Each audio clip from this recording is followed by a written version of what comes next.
pag kayo po pupunta dito ng Hanoi, Vietnam, ito yung free nilang free park na pupunta kayo dito. Maganda dito kayo mag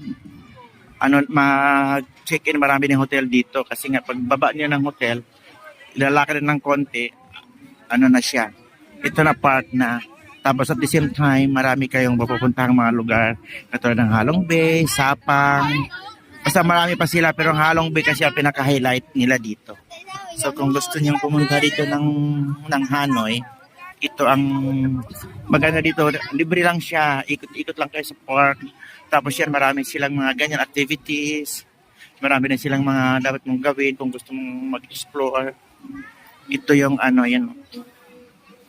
Kasi ang ganda ng lake nila paikot, malinis, building paikot. Tapos kahoy, ganyan. Nandoon yung mga